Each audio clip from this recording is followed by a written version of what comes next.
Alrighty, so we are ready to try to go ahead and get our barrel set up between centers. Now this is my Grizzly G9972Z, which is an 11 by 26 lathe. It's got a 1-inch spindle bore. I have my 4-jaw chuck on here and some kind of copper soft jaws that I went ahead and put together, and they're not the best looking, but they serve the purpose to protect the barrel. Now, I'm going to run this with a dead center in our spindle here, and this actually allows me to use this 4-jaw chuck and this dead center at the same time. I can still grab hold.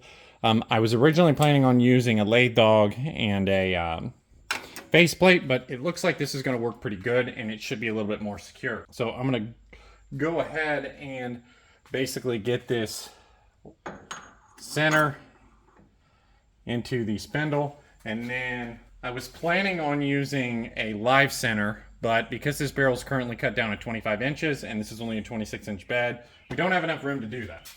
So we are just going to go ahead and use a dead center, which I think it should be fine. We are going to have what will eventually be the chamber end in there anyway, so all that's going to get cut out anyway, so if it mars it or whatever, it should be fine. I think we'll find out here. Obviously, this is the first time I've done it, so there could be some issues with the plan. Now, this barrel I have was a proof 6.5 Creedmoor barrel that was already threaded. So I've got a thread protector on there just to protect these threads. We may have to redo the crown depending on if this whole process messes that up. But as you can tell, it's already threaded. I did not do this. This came this way because I bought this barrel from a friend. So I've got my thread protector on there just to make sure I don't screw the threads up, which I guess if we do, we can just redo them. And then the other side, I just went ahead and I cut off the old tenon, which was, I forget what action it was for, but it won't fit my action. And, oh, I guess it says here, it was for an origin action. So I went ahead and cut that off. So this is now about a 25-inch barrel blank, essentially. So we're gonna go ahead and get that set up in our center there.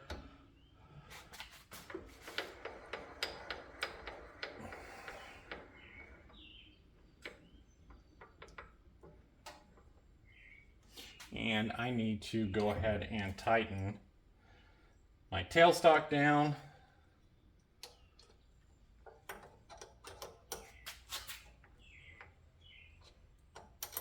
And I think technically you should have this torqued to some specific torque spec and do the same torque spec all the time, but we're not going to do that. Now I am going to go ahead and add some lubrication there because that is going to need some level of lubrication. And go ahead and we're going to lock that down so nothing's moving there. Okay, so what I'm going to do here is go ahead and get an indicator set up here. And this is just a cheap indicator from the internet. It's not a fancy indicator of any sort. So what I'm going to do is make sure that we are concentric, which interestingly enough, the outside to the barrel diameter seems pretty close to concentric. I'll give you a close up there. Okay, you'll notice as I spin this barrel, there's almost no run out. So that means the outside of that bore there is almost exactly concentric to the bore, which is actually pretty neat. A lot of people say that that doesn't happen. As you can see there, those tick marks are a 5/10,000ths.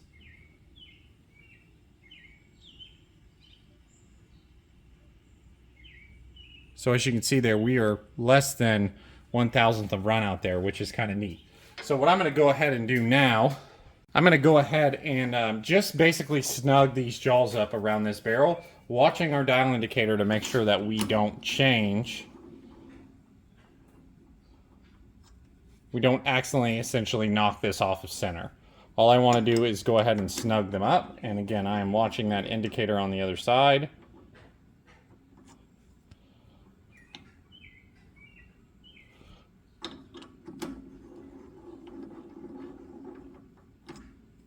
And again, we could use a lathe dog, I believe, but I kind of like this process more. Read a couple people online that did it, and they talk like it was a little bit more secure. And we still should get a true, when we cut this tenon, it should still be true to the bore axis because we are still between centers. Again, just snugging each one of these up, just making sure that we don't change our indicator reading. Okay. So as you can see there, we still have almost no run out, which again, this really doesn't matter because we're trying to line up with the bore line anyway. The outside though was almost exactly concentric before, which is what we're seeing now after we've tightened down the chuck jaws. So essentially we should be almost perfect lined up in this lathe. Should be. Now I'm going to go an extra step here, and because I have my steady rest set up and we did measure this bore and it's almost perfectly concentric, I'm going to go ahead and set that up as well just to get that little tiny bit of extra rigidity. So the way I'm going to do that is I'm going to set that up until they just barely touch, because again then we have it between centers anyway, so it's really shouldn't matter, but just that little bit of extra just to make sure that we are as rigid of a setup as we can get. Now I'm going to add a little bit of lubrication here, and we are going to make sure that our run out again did not change. Okay, so we still have that little tiny bit of run out on the outside, which again is what we expect because it doesn't matter, we are lined up to the bore axis anyway, or theoretically we are lined up to the bore axis. All right, so the very first thing we need to do here is this barrel is just too thick in general.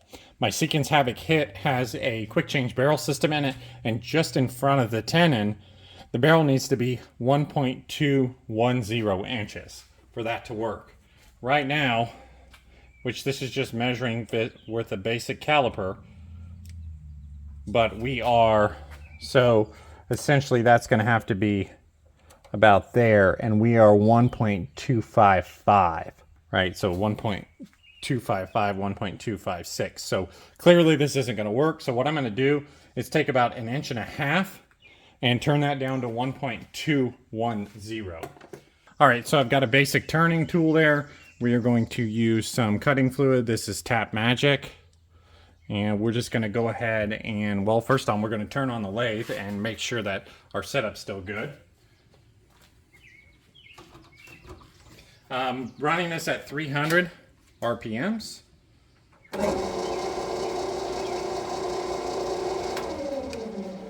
And then I'm just going to double check this to make sure nothing crazy happened there. It doesn't look like it, right? Run out still almost nothing.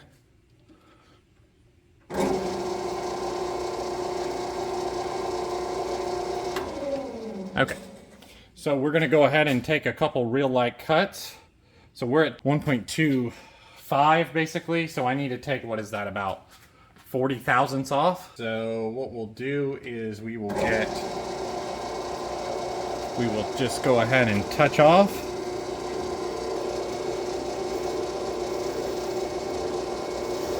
Okay, and then I'm going to zero my cross slide there, and we are going to go ahead and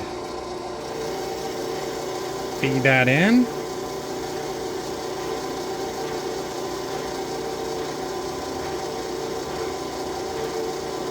And that seems to be cutting pretty nicely.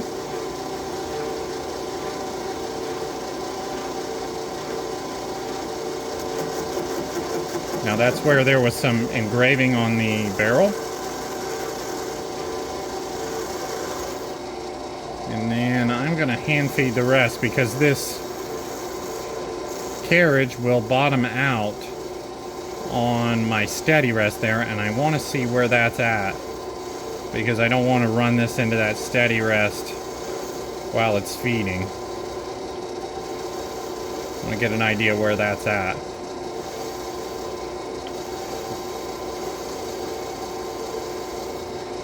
So obviously our quality of our cuts went to crap here. Okay, so that's where it bottoms out. So now for the next pass, I will know where that bottoms out. Okay. So I'm going to dial in. Going to take another real light pass at 4 thousandths. And we're going to run that essentially all the way up to that shoulder there. Seems like this metal's actually cutting really nicely. I wasn't sure how this barrel material would cut. I was a little worried it might be a lot stronger than what I'd cut before, which just seems like it's cutting very nicely. And again, this is much longer than our tenon is actually going to be because we need a little bit of space for our quick change barrel system. And then I'm going to hand feed up to our, essentially our stop, nice and slow, because I don't want to run that into the stop. Okay. Okay, so that was about a 4 thousandths cut. We'll just go ahead and do another 4 thousandths cut here. A little awkward running the handles here with the camera for the first time, but I think it'll be worth it. Again, we're going to hand cut that last little bit there. Okay. And then we're just going to go ahead and take a look and see how things came out. Not bad. Pretty happy with that. Let's just go ahead and wipe these chips off and see how much we took off. Shouldn't be much. And obviously our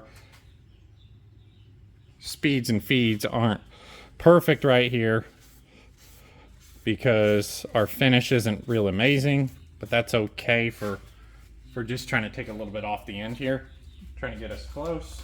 We should have took about 8 thousandths off, so we should be 230, 1.236. Alrighty, so after a whole bunch of tedious work here, I got this, which is about 1.5 inches, turned down to 1.210, and as you can tell here from our dial indicator, it is pretty much perfect with the center of the bore line, or so we should believe, considering this is mounted between centers. Alrighty, so we are getting ready to start turning down our tenon. So what I'm going to do is just roughly mark about 1 inch here. Our tenon's going to be 0.997. So what I like to do, or what I've done in practice, is go ahead and cut this tenon just a little bit long and then make it the correct length by facing this off. So what I'm going to do is, again, mark this just about 1 inch, and then we're going to go ahead and start to turn the tenon down. All right, so I've got my depth micrometer set at about 1 inch, and so we're going to go ahead and just get this pretty close. Yeah, so if we cut just up to that black line, we should be just a little bit longer than 1 inch, which is what I want to do, and then we'll go ahead and make it the correct length after that. All right, as you can see, we have our rough tenon size kind of laid out there, and what we're going to do is I'm going to go ahead and just take a light pass, make sure that we're going to get some good chips coming off of here, and then we're going to go ahead and we're going to cut this down to 1 1/16 inch. All right, so we're taking a very light pass to start. Just make sure that our feed rate is looking pretty good. It's just about a 4 thousandths cut there. And we're just going to go up to that black line or right nearby.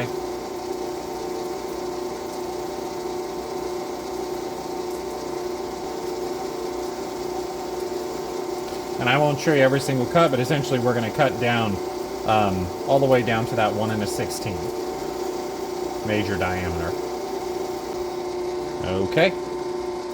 So we went ahead and cut to that black line, and we're going to back up.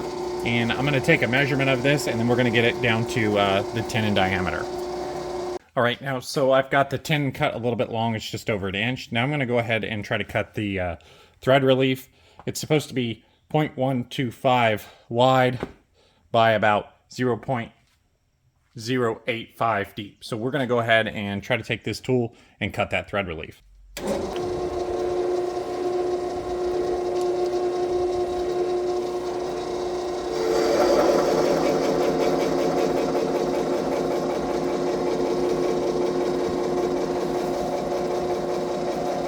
Add a little lubrication and zero our tool.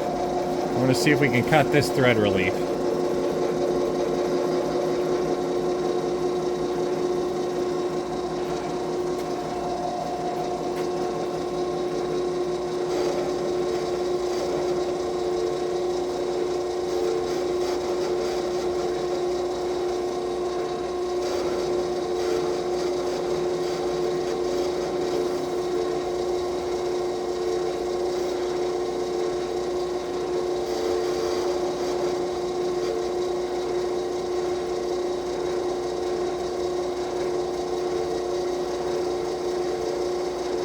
We're going to bump that all the way up to our shoulder there. And then we're just going to repeat that process till we get the right depth. Alrighty, as you can see here, we have our tenon cut. It's a little bit long still. I'm going to face this off to make it the correct length. I've got my thread relief cut there, and this is our 1 to 10 area that our quick change barrel is going to lock into. So as you can see here, we are still, actually let me zoom in. Looks pretty nice. Our finish ended up pretty good.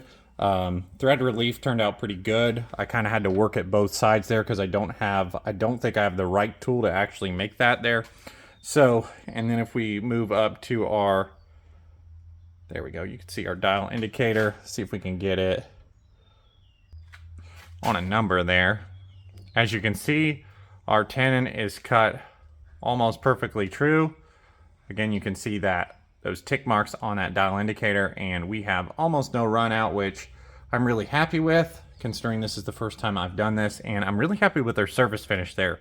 Kind of fooled around with our feed rate to try to get the best surface finish I could, and it looks really nice. Now I still need to cut a little bit off of this or face that tenon to make it the right length, but you'll see that here soon. We'll do that next, and then we'll go ahead and thread it and make sure that it threads on the receiver.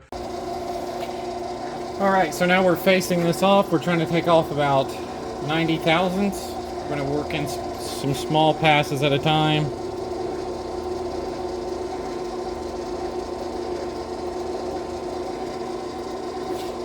And this one doesn't have a power, this lathe doesn't have power cross feed, so I'm having to do this by hand. But since we're taking a decent amount off, we're not going to worry about getting too smooth the cuts for the first couple.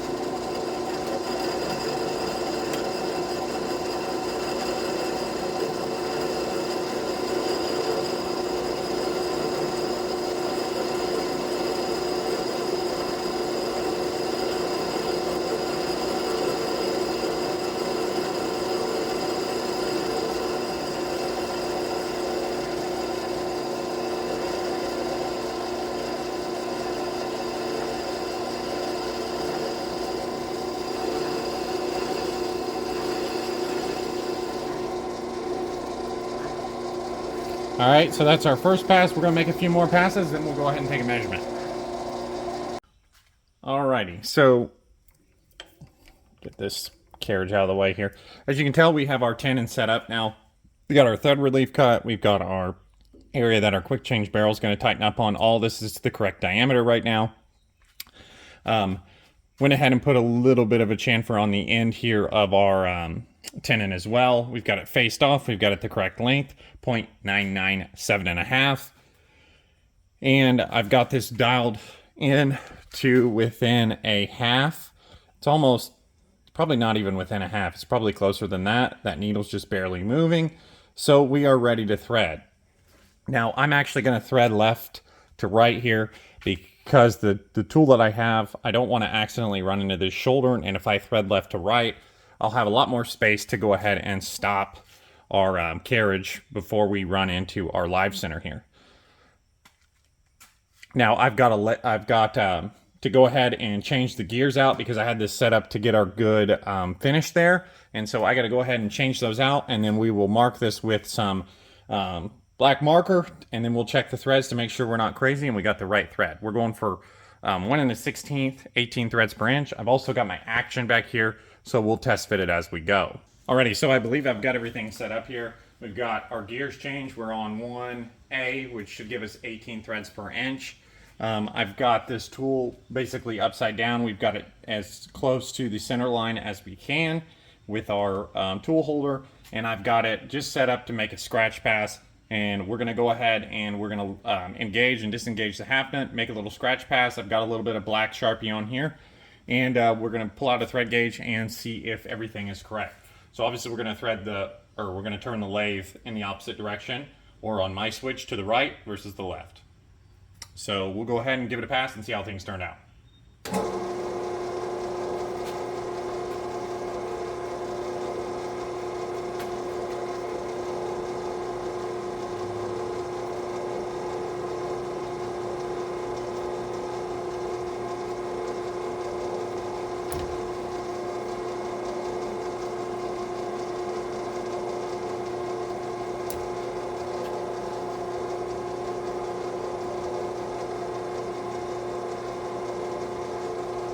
We're going to go just a little deeper than that on our scratch pass there.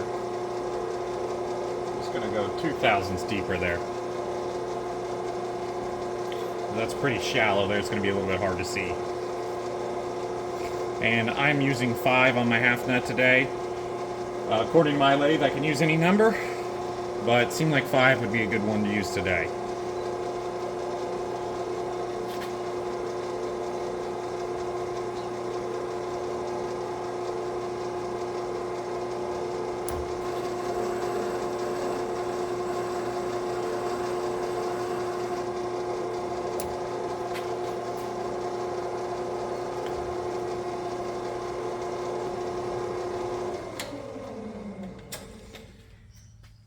All right, go ahead and pull out our pitch gauge and see how we did. All right, so we've got 18 here, and let's just see.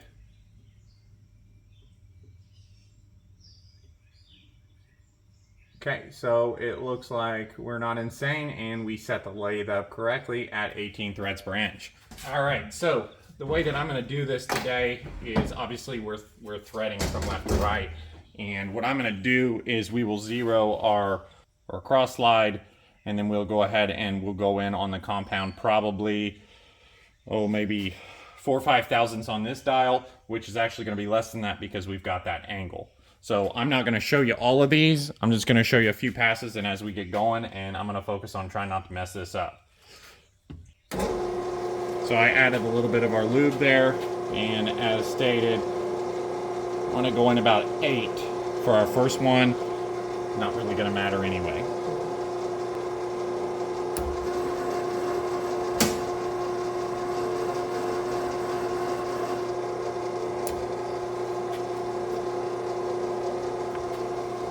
Back to our starting point. Go back to 0 here. And then we'll go in another maybe 6 or 7. Okay, a little bit deeper cut there. And we're just going to keep chugging along here. So I'm going to spare you when we get close. I'll pull the camera back out. All right, so as you can see here, we're coming along pretty nicely here. We're pretty close. We can get, I just tried to thread the action on. We got maybe 1 or 2 turns. So I'm probably going to take another, maybe 6 or 7 thousandths off, and then we'll try again. So we'll stop back once we do that.